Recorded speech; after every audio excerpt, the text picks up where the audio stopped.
राजविद्या राजगुह्यं पवित्रम् इदम् उत्तमम् प्रत्यक्ष आवगम्यं धर्म्यं सुसुखं क्रतुम् अव्ययम्।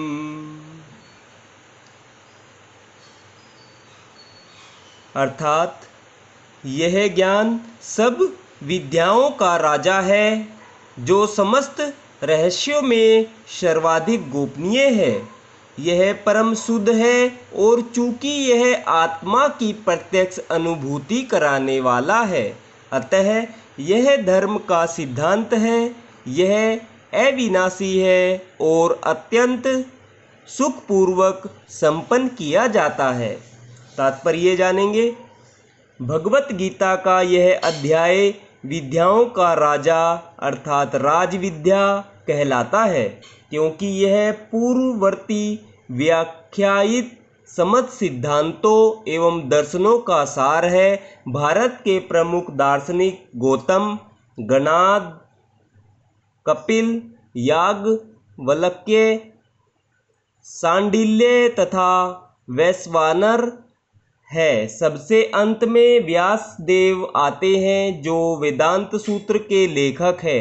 अतः दर्शन या दिव्य ज्ञान के क्षेत्र में किसी प्रकार का अभाव नहीं है। अब भगवान कहते हैं कि यह नवम अध्याय ऐसे समस्त ज्ञान का राजा है। यह वेदाध्ययन से प्राप्त ज्ञान एवं विभिन्न दर्शनों का सार है। यह गुह्यतम है, क्योंकि गुह्य या दिव्य ज्ञान में आत्मा तथा शरीर के अंतर को जाना जाता है। समस्त गुह्य ज्ञान के इस राजा अर्थात राजविद्या की पराकाष्ठा है भक्ति योग। सामान्यतः लोगों को इस गुह्य ज्ञान की शिक्षा नहीं मिलती, उन्हें बाह्य शिक्षा दी जाती है। जहाँ तक सामान्य शिक्षा का संबंध है, उसमें राजनीति, समाजशास्त्र, भौतिकी, रसायन शास्त्र, गणित, ज्योतिर्विज्ञान, इंजीनियरिंग आदि में मनुष्य व्यस्त रहते हैं। विश्व भर के ज्ञान के अनेक विभाग हैं और अनेक बड़े बड़े विश्वविद्यालय हैं, किंतु दुर्भाग्यवश कोई ऐसा विश्वविद्यालय या शैक्षिक संस्थान नहीं है जहां आत्मविद्या की शिक्षा दी जाती हो। फिर भी आत्मा शरीर का सबसे महत्वपूर्ण अंग है। आत्मा के बिना शरीर महत्वहीन है। तो भी लोग आत्मा की चिंता न करके जीवन की शारीरिक आवश्यकताओं की अधिक महत्व प्रदान करते हैं। भगवत गीता में द्वितीय अध्याय से ही आत्मा की महत्ता पर बल दिया गया है। प्रारंभ में ही भगवान कहते हैं कि यह शरीर नश्वर है और आत्मा अविनश्वर। अंतवंत इमे देहा नित्यशोक्ता शरीरिणः। अर्थात यही ज्ञान का गुह्य अंश है। केवल यह जान लेना कि यह आत्मा शरीर से भिन्न है, यह निर्विकार, अविनाशी और नित्य है, इसमें आत्मा के विषय में कोई सकारात्मक सूचना प्राप्त नहीं हो पाती। कभी कभी लोगों को यह भ्रम रहता है कि आत्मा शरीर से भिन्न है, और जब शरीर नहीं रहता या मनुष्य को शरीर से मुक्ति मिल जाती है तो आत्मा शून्य में रहता है और निराकार बन जाता है, किंतु यह वास्तविकता नहीं है। जो आत्मा शरीर के भीतर इतना सक्रिय रहता है, वह शरीर से मुक्त होने के बाद इतना निष्क्रिय कैसे हो सकता है? यह सदैव सक्रिय रहता है। यदि यह शाश्वत है तो यह शाश्वत सक्रिय रहता है, और वैकुंठ लोक में इसके कार्यकलाप अध्यात्म ज्ञान के गुह्यतम अंश है। अतः आत्मा के कार्यों को यहाँ पर समस्त ज्ञान का राजा, समस्त ज्ञान का गुह्यतम अंश कहा गया है। यह ज्ञान समस्त कार्यों का शुद्धतम रूप है, जैसा कि वैदिक साहित्य में बताया गया। है।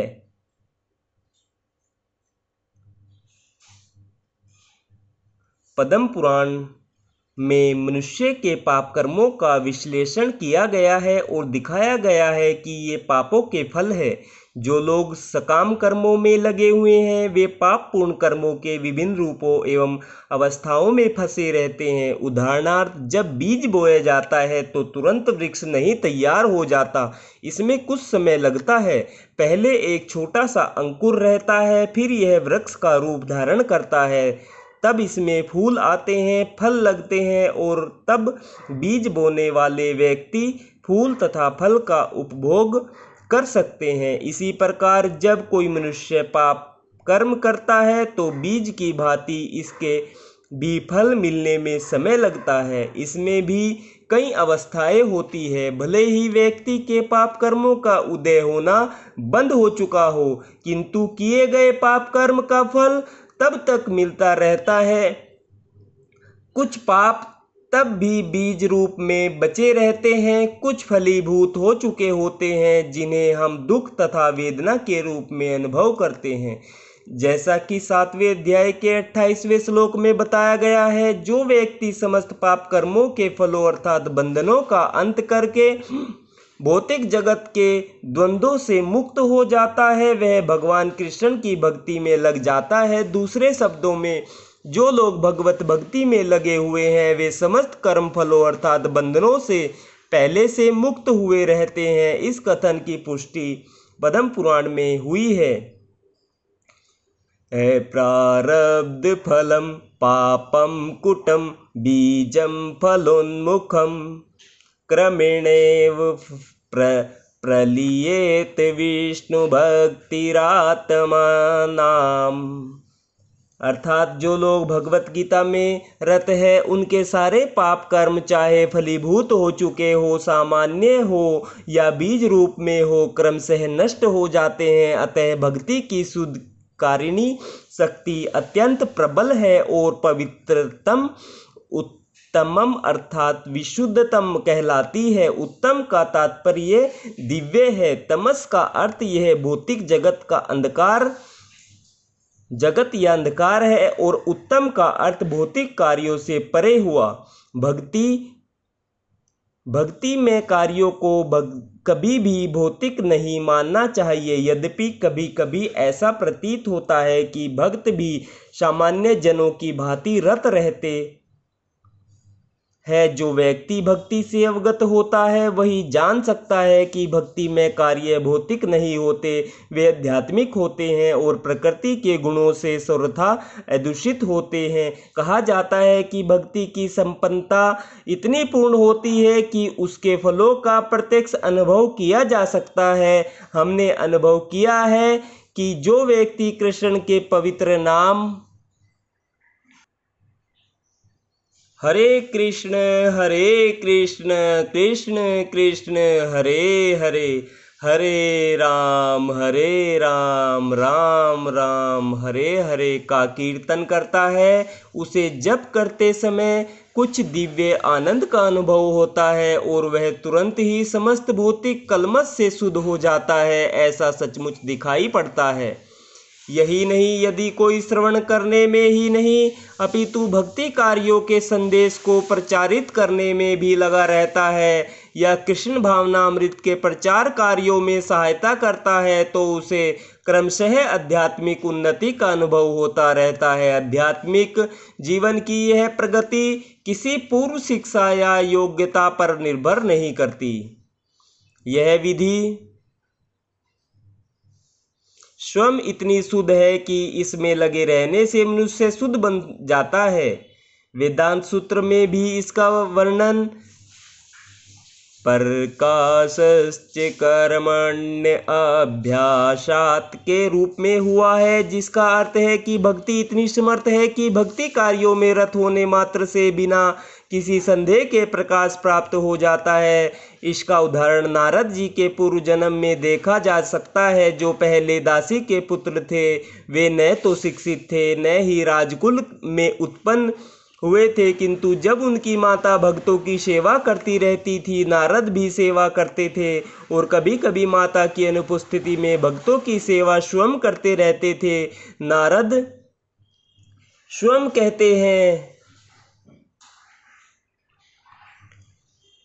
उच्छिष्टलेपान अनुमुदितो द्विजे सकृतस्म भुजे तदिपास्त किल बीसः एवं प्रवृत्तस्य विशुद्धचेतस सतधर्मम् एवात्मरुचिः प्रजायते।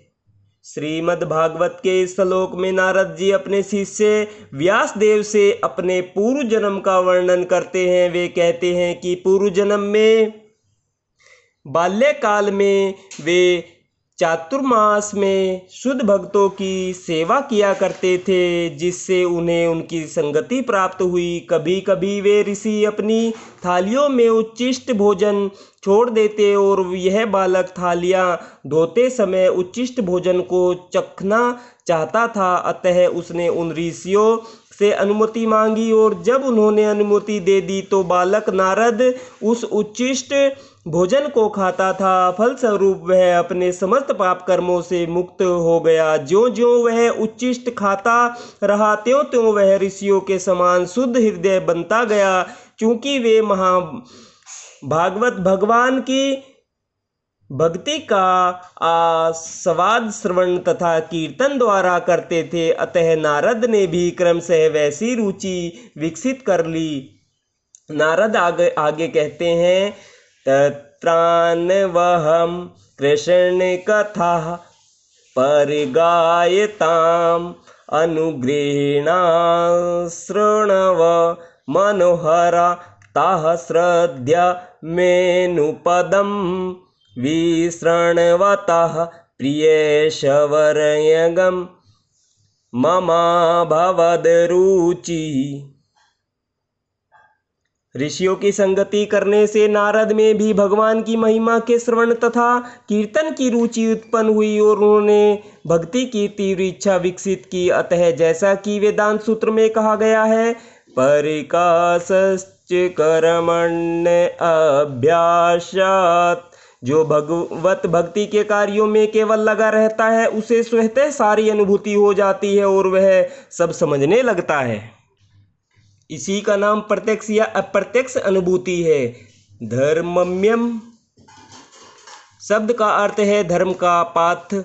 नारद वास्तव में दासी पुत्र थे। उन्हें किसी पाठशाला में जाने का अवसर प्राप्त नहीं हुआ था। वे केवल माता के कार्यों में सहायता करते थे और सौभाग्यवश उनकी माता को भक्तों की सेवा का सुयोग प्राप्त हुआ था।